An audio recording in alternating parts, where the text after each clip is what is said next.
Brendan, what do you do first?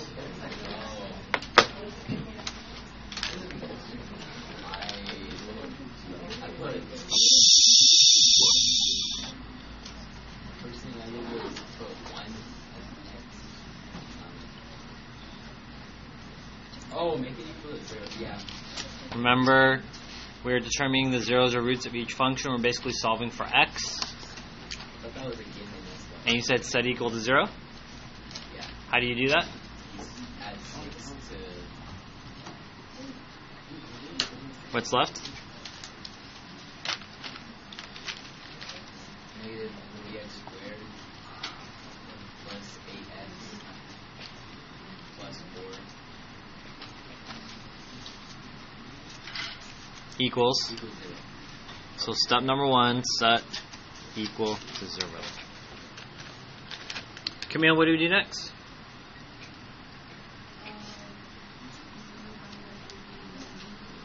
Let's identify our A, B, and C. Camille, what's your A value?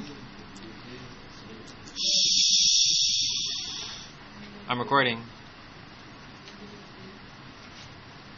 Negative what? A is negative 3. Your B value? And your C value? Good job. Cecilia, what do we need to do next?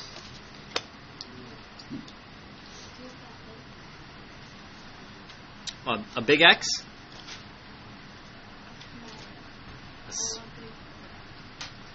Are you thinking factoring? Okay, remember, okay, so we tried factoring. Let's see if it works.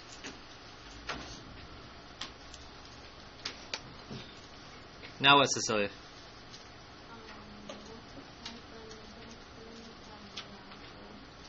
And negative 3 times 4?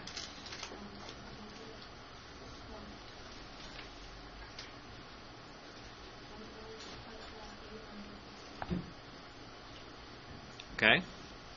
Two numbers that multiply be negative 12, but add to be 8.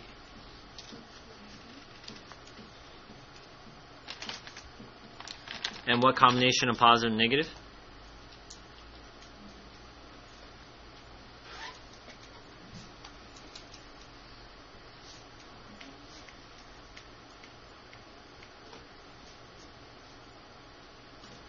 Class, does it work? So what does it mean if factoring doesn't work?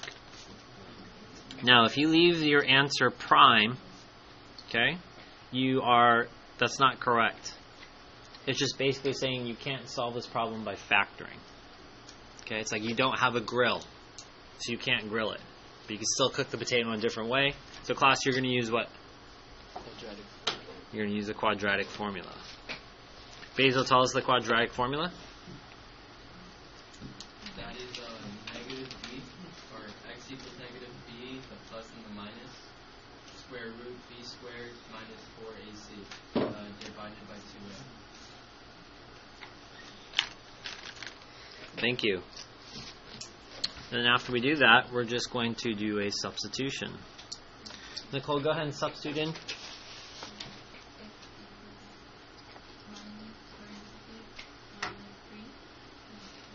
Is your B value.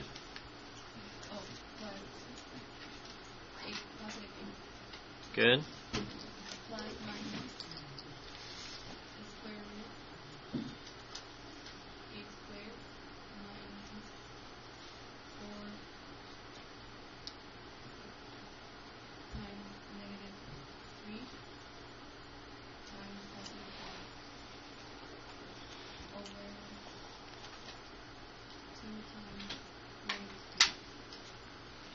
Good. Marisol, let's simplify.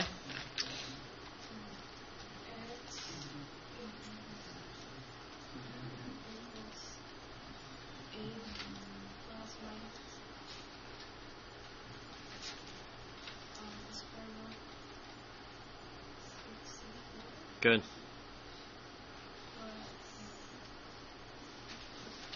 Negative 4 times negative 3.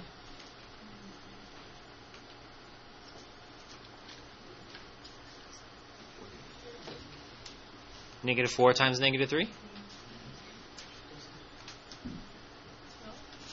Positive 12, and positive 12 times 4? 48. All over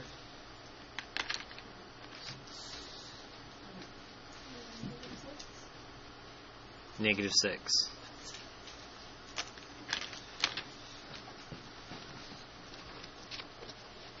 Lizeth, let's simplify this.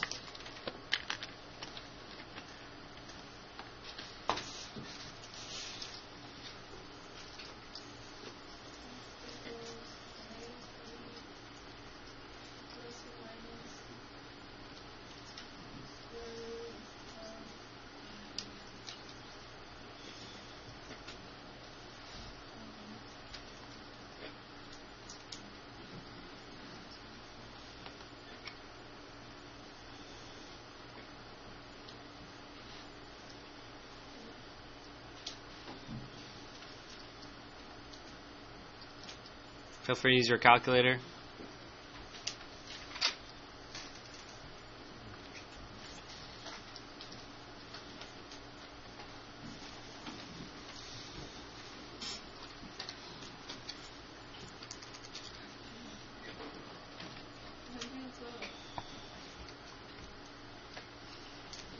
Alright, I'm going to show you guys how to simplify the square root algebraically. You'll notice I'm not going to actually touch my calculator. The factors of 112, you might have something like divided in half, and so you get 56.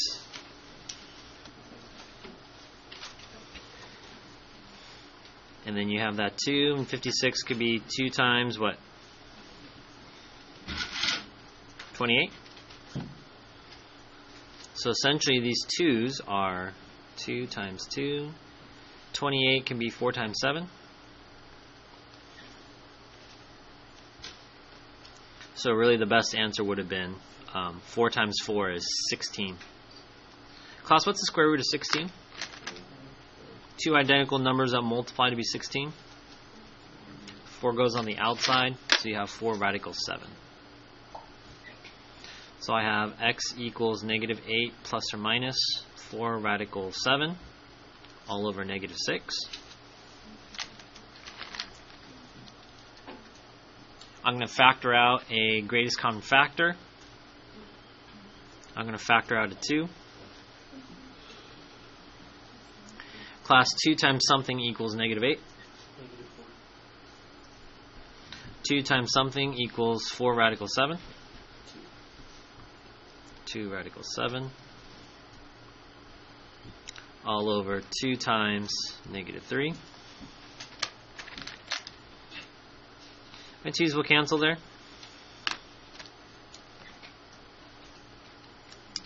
And then I'm left with something that looks like this. You can split them if you want to. Negative 4 divided by negative 3 is?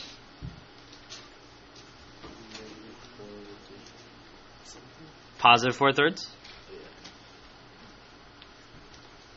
Plus or minus 2 radical 7 divided by negative 3.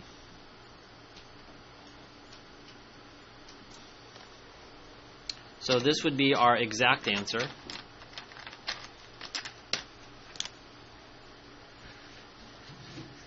And let's go ahead and take a look at the answer key.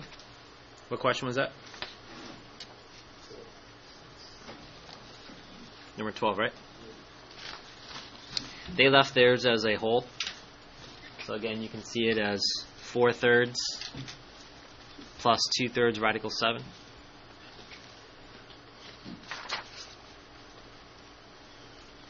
And then if you put that into your calculator,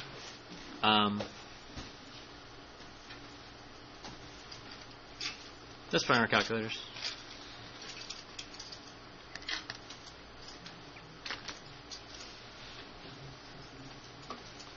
If I'm going to put into the calculator, I probably want to do numerator and denominator, so I'm probably going to do something like this one here in lighter blue.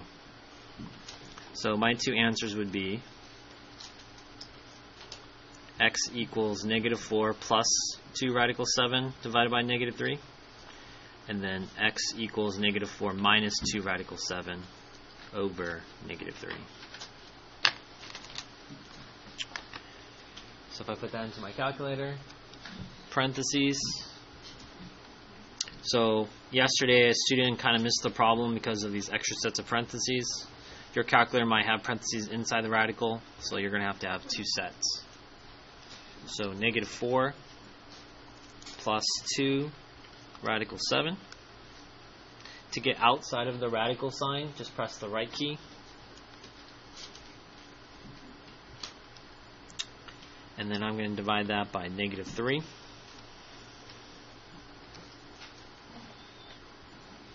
X is approximately negative 0.43. And then if you have a calculator like this, you can just press second enter. It repeats it, and then you can just change that to a minus sign. X is approximately 3.10.